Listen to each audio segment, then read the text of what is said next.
Bismillah. Alhamdulillah hamdan katsiran thayyiban mubarakan fih kama yuhibbu rabbuna wa yarda. Asyhadu an la ilaha illallah wahdahu la syarikalah wa asyhadu anna Muhammadan abduhu wa rasuluh. Allahumma shalli wa sallim wa barik ala nabiyyina Muhammad wa ala alihi wa ashabihi wa man tabi'ahum bi ihsanin ila yaumiddin. Qala Allah ta'ala fi kitabihil karim, ya ayyuhalladzina amanu taqullaha haqqa tuqatih wa la tamutunna illa wa antum muslimun. Amma ba'd, fa inna asdaqal hadithi kitabullah wa khairal huda huda Muhammadin sallallahu alaihi wasallam wa syarrul umuri muhdatsatuha fa inna kulla muhdatsatin bid'ah wa kulla bid'atin dhalalah wa kulla dhalalatin finnar. Ma'asyiral muslimin, sidang salat Jumat yang dimuliakan Allah Subhanahu wa taala. Alhamdulillah, segala puji dan syukur kita haturkan kepada Allah Subhanahu wa taala.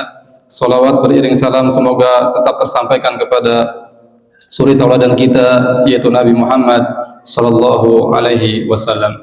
Di atas mimbar ini khatib berwasiat kepada pribadi khatib dan kepada jamaah sekalian agar marilah kita meningkatkan iman dan takwa kita kepada Allah Subhanahu wa taala, karena tidaklah suatu negeri yang mana penduduknya beriman kepada Allah Subhanahu wa taala dan bertakwa kepadanya, melainkan Allah Subhanahu wa taala akan guyurkan kepada mereka keberkahan dari langit dan bumi. Allah Subhanahu wa taala berfirman di dalam surat Al-A'raf ayat 96, "Walau anna ahlal qura amanu wattaqau lafatahna 'alaihim barakatim minas sama'i wal ard." Kalau sekiranya suatu penduduk negeri mereka beriman dan bertakwa kepada Allah Subhanahu wa taala, maka Allah Subhanahu wa taala akan bukakan pintu-pintu keberkahan untuk mereka dari langit dan dari bumi. Hadirin sidang salat Jumat yang dimuliakan Allah Subhanahu wa taala. Alhamdulillah atas nikmat dan anugerah dari Allah Subhanahu wa taala, kita tinggal di negeri yang merdeka. Kemerdekaan merupakan nikmat yang besar dari Allah Subhanahu wa taala yang Allah berikan kepada kita semua. Allah berfirman di dalam surat An-Nahl ayat 53, "Wa ma bikum min ni'mah fa minallah." Nikmat apa saja yang kalian dapatkan, maka itu datangnya dari Allah Subhanahu wa taala. Nikmat kemerdekaan merupakan nikmat yang agung dan nikmat yang besar yang wajib untuk kita syukuri. Dan kemerdekaan ini tidaklah didapat melainkan karena kita mendapatkan pertolongan dari Allah Subhanahu wa taala. Karena bangsa Indonesia mendapatkan pertolongan dari Allah Subhanahu wa taala sehingga para penjajah bisa terusir dari negeri tercinta kita ini. Kata Allah Subhanahu wa taala dalam surat Al-Imran ayat 160, "Iyansurkumullah fala ghaliba lakum wa iyakhdzulkum faman dzalladzi yansurukum min ba'di wa 'alallahi falyatawakkalul mu'minun." Jika Allah menolong kalian, maka tidak ada yang bisa mengalahkan kalian. Tetapi jikalau Allah menghinakan kalian, meninggalkan kalian dan menelantarkan kalian, maka siapa yang akan menolong kalian selain Allah? Dan hanya kepada Allah hendaknya orang-orang yang beriman itu bertawakal. Dan para tokoh kemerdekaan bangsa kita ini, mudah-mudahan Allah catatkan mereka semua sebagai syuhada di sisi Allah Subhanahu wa taala, khususnya mereka yang muslim. Mereka mencantumkan kalimat yang luar biasa di dalam Undang-Undang Dasar 1945. Mereka menyandarkan bahwa kemerdekaan ini tidak lain tidak bukan adalah berkat rahmat Allah yang Maha Kuasa. Tercantum di sana atas berkat rahmat Allah yang Maha Kuasa dan didorong dengan keinginan yang luhur supaya berkehidupan kebangsaan yang bebas, maka rakyat Indonesia menyatakan dengan ini kemerdekaannya. Subhanallah. Ini menunjukkan bahwasanya para pejuang tokoh kemerdekaan, mereka berjuang atas nama Allah Subhanahu wa taala. Maka sungguh tidaklah ada ibadah yang dilakukan oleh rakyat Indonesia melainkan mereka mendapat kucuran pahalanya. Maka mudah-mudahan Allah Subhanahu wa taala menerima segala perjuangan mereka, pengorbanan mereka, harta, nyawa dan segalanya. Dan kita sebagai bentuk syukur kepada Allah, jangan lupa untuk berterima kasih kepada mereka para tokoh pahlawan. Kita doakan mereka supaya Allah mengampuni mereka dan mencatatkan mereka sebagai syuhada di sisi Allah Subhanahu wa taala. Karena kata Nabi sallallahu alaihi wasallam, "Man shana'a ilaikum ma'rufan fakafi'u, fa illam tajidu ma tukafi'una bih fad'u lahu bi khair." Kalau ada yang berjasa, dia telah berbuat baik kepadamu, maka balaslah dengan kebaikan. Dan kebaikan yang besar yang mereka perjuangkan yaitu kemerdekaan untuk bangsa Indonesia. Kalau tidak bisa kita mendapati sesuatu untuk membalas kebaikan mereka, maka kata Nabi, doakanlah kebaikan untuk mereka. Hadirin sidang salat Jumat yang dimuliakan Allah Subhanahu wa taala. Kita tinggal alhamdulillah di negeri yang merdeka. Tetapi kalau kita berkaca diri, ternyata masih banyak di antara kita yang dijajah dan diperbudak. Bukan oleh siapa-siapa, tetapi oleh hawa nafsu kita sendiri. Allah yang menyebutkan di dalam surat Al-Jasiyah ayat 23, afara'aita man ittakhadha ilahahu hawa wa adalahu Allahu ala ilmin min wa khatama ala sam'i wa qalbi wa ja'ala ala basarihi ghishawah faman yahdihi min ba'dillah afala tadhakkarun. Kata Allah Subhanahu wa taala, tidakkah engkau perhatikan keadaan orang yang menjadikan hawa nafsunya itu sebagai tuhannya? Subhanallah. Imam Tabari di dalam tafsirnya menyebutkan bahwasanya ayat ini berkaitan dengan keadaan orang yang dia tidak peduli dengan halal haram, yang penting hawa nafsunya terpenuhi. Bahkan beliau mengatakan innama dinuhu ma hawiyatu nafsuhu wa ya'malu bihi. Hawa nafsunya menjadi agama untuknya. Apa yang sesuai dengan hawa nafsunya itulah agama dia. Wal iyadu billah. Orang yang seperti ini adalah orang yang diperbudak oleh hawa nafsunya. Dia menyembah hawa nafsunya, waliyadu billah. Dan kata Allah, wa adallahu Allahu ala ilmin min, dan dia disesatkan oleh Allah Subhanahu wa taala. Tidak berhenti di situ, kata Allah, wa khatama ala sam'i, Allah kunci pendengarannya, wa qalbi, Allah kunci hatinya, wa ja'ala ala basarihi ghishawah, dan Allah tutup penglihatannya. Artinya dia sama sekali tidak mendapatkan peluang untuk bisa menerima hidayah Allah Subhanahu wa taala, oleh sebab dia sering memperturutkan hawa nafsunya, tidak peduli halal haram. Yang penting hawa nafsunya terpuaskan dan terpenuhi, waliyadu billah. Faman yahdihi min ba'dillah. Kemudian Allah bertanya, keadaan orang seperti ini, siapakah yang bisa memberi petunjuk kepadanya selain Allah Subhanahu wa taala? Afala tadhakkarun. Tidakkah kalian mengambil pelajaran? Subhanallah. Ayat yang sangat indah sekali.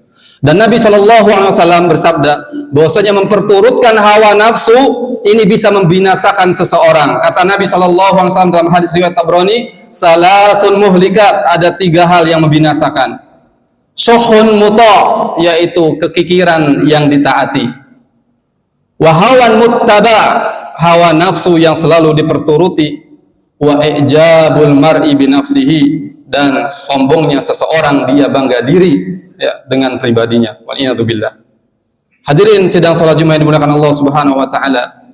Imam Ibnu Qayyim rahimahullah menyebutkan kalimat yang sangat indah sekali, penuh hikmah tentang yang namanya hawa nafsu. Kata beliau, al hawa mislu at-tifli. Hawa nafsu itu seperti anak bayi. In fatom tahu in fatoma. Kalau kamu menyapihnya, maka hawa nafsu akan berhenti. Wa in taraktahu lam yazal yartadi'. Tapi kalau engkau biarkan hawa nafsu itu, maka dia terus akan merongrong, minta netek, minta nyusu. Itulah keadaan hawa nafsu. Maka setiap orang harus bisa berjuang, berupaya untuk bisa menyapi hawa nafsunya. Jangan terus dituruti, karena dia akan terus menyusu, minta menetek kepada diri kita. Waliyadzubillah. Dan hadirin sidang Jumat yang dimuliakan Allah Subhanahu wa taala, Nabi menyebutkan di antara tanda sempurnanya keimanan seseorang adalah ketika hawa nafsunya tunduk kepada syariat Allah Subhanahu wa taala. Dalam hadis riwayat Imam Tirmidzi, Nabi SAW bersabda, la yu'minu ahadukum hatta yakuna hawahu tabi'an lima ji'tu bih. Tidak sempurna iman seseorang sampai hawa nafsunya itu tunduk kepada apa yang telah aku bawa. Kata Nabi SAW, yaitu tunduk kepada syariat Islam. Dan Nabi mengajarkan doa yang indah. Bayangkan Nabi seorang manusia yang mulia, yang bertakwa, tetapi masih memohon perlindungan kepada Allah dari buruknya hawa nafsu. Lantas bagaimana dengan diri kita? Nabi SAW berdoa kepada Allah, Allahumma inni a'udzubika min munkaratil akhlaq wal a'mal wal ahwa. Nabi seorang yang mulia, seorang yang bertakwa, tetapi masih mohon perlindungan kepada Allah dari hawa nafsu yang buruk. Lantas bagaimana dengan kita? Kata Nabi, ya Allah, aku berlindung kepada Engkau supaya aku dilindungi dari akhlak yang buruk, dari amalan yang buruk, dan dari hawa nafsu yang buruk. Aqulu qauli hadza wa astaghfirullah li wa lakum fastaghfiruhu innahu huwal ghafurur rahim.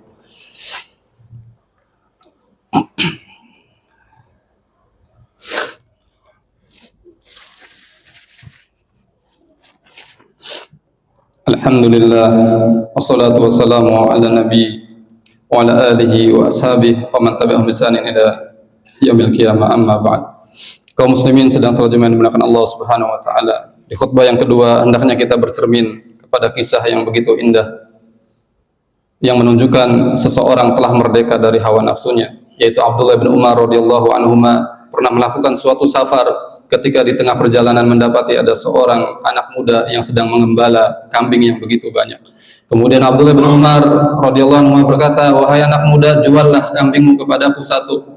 Kata anak muda ini, "Wahai Tuan, sesungguhnya aku ini seorang budak. Aku ini hanya seorang pekerja yang bekerja mengembala kambing. Kambing-kambing ini milik tuan saya, milik majikan saya. Mana mungkin saya bisa menjualnya?"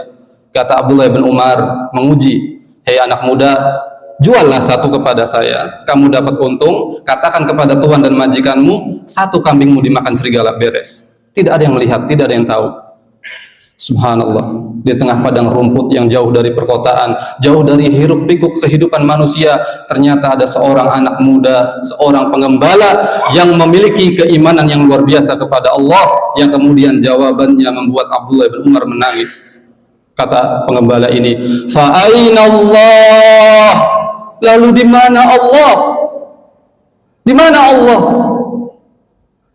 Aku bisa saja menjual kambing ini kepada engkau, wahai Tuan. Tetapi apakah aku lepas dari pengawasan Allah?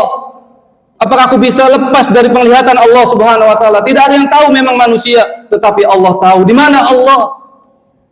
Allah melihat apa yang aku lakukan. Subhanallah.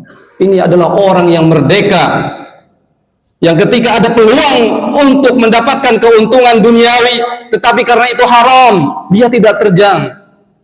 Dia merasa bahwa dia diawasi oleh Allah Subhanahu wa taala. Ini adalah tingkat iman yang sangat tinggi, yaitu muraqabatullah.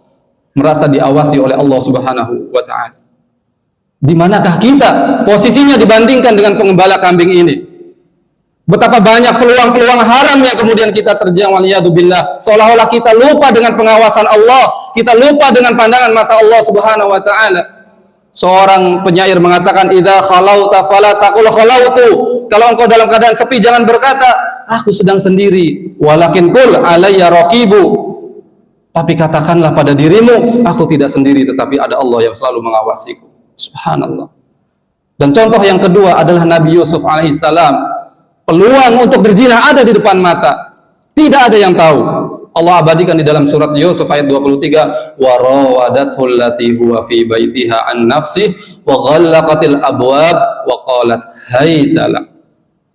Ketika Nabi Yusuf digoda oleh seorang wanita yang cantik jelita, memiliki kedudukan, dimasukkan Nabi Yusuf ke dalam kamar wanita tersebut, dikunci rapih, bahkan Ibnu Katsir menyebutkan pintunya itu adalah lapis 7. Subhanallah, saking Zulaiha pengen untuk berbuat zina dengan Nabi Yusuf.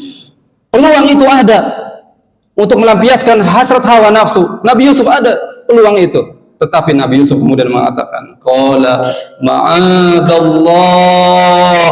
Aku berlindung kepada Allah dari berbuat zina, melakukan perkara yang diharamkan oleh Allah Subhanahu wa taala.